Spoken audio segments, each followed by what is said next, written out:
Students, आज हम लोग पढ़ने जा रहे हैं एक्सपोनेंट्स एंड पावर। आज इस वीडियो में आप देखेंगे एक्सपोनेंट्स एंड पावर होता क्या है और उसके क्या लॉज हैं। ठीक है, तो सबसे पहला एक्सपोनेंट्स होती क्या चीज़ है।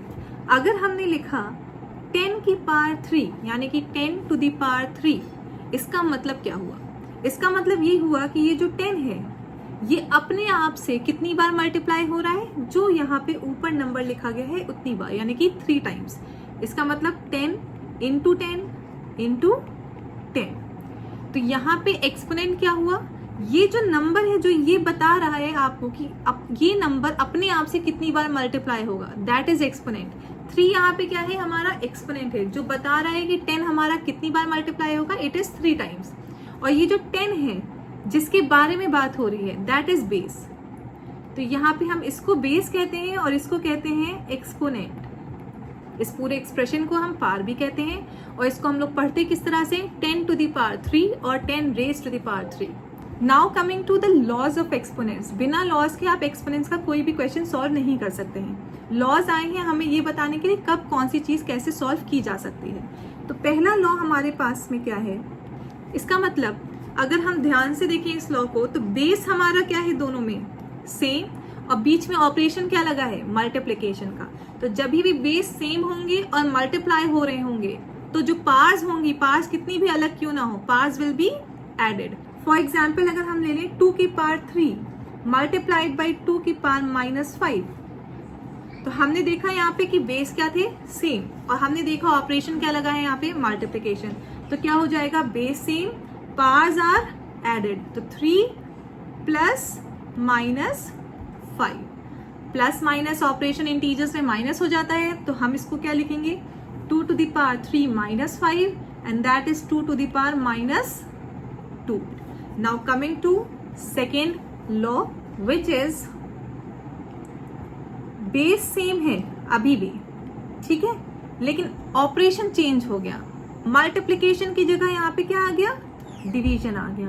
तो जब मल्टीप्लिकेशन था तो हम क्या कर रहे थे? प्लस। तो मल्टीप्लिकेशन का ऑपोजिट डिवीजन आ गया। अब हम क्या करेंगे? अब हम करेंगे माइनस, प्लस का माइनस। तो यानी कि इसको हम लिखेंगे base same, powers are subtracted. For example अगर 2 टू द पावर 3 है डिवाइडेड बाई है 2 टू द पावर 4, इसको हम लोग क्या लिख सकते हैं? Base same then powers are subtracted 2 to the power minus. Now coming to third law, किसी भी बेस की पावर अगर नेगेटिव है तो हम क्या करेंगे? अगर हमारा कोई भी बेस है उसका पावर नेगेटिव है तो पावर को पॉजिटिव बनाने का क्या है हमारे पास में कि हम उसका रेसिप्रोकल कर दें। फॉर एग्जाम्पल जैसे अभी हमने ऊपर वाले क्वेश्चन में करा, it is 2 to the power -1, तो इसको हम लोग क्या लिख सकते हैं? 1/2 टू द पावर। अब ये +1 हो जाएगा, तो आंसर वुड बी 1/2। अब हमारे पास में एक और लॉ आता है कि अगर बेस कुछ भी हो लेकिन पावर हो गई है 0। पावर क्या है? 0। बेस में कुछ भी नंबर क्यों ना हो, 1 है, 100 है, 1000 है, कुछ भी नंबर है, पावर अगर 0 है उसकी वैल्यू पूरी की पूरी क्या हो जाएगी? 1। हम उस पूरे टर्म की जगह क्या लिख देंगे?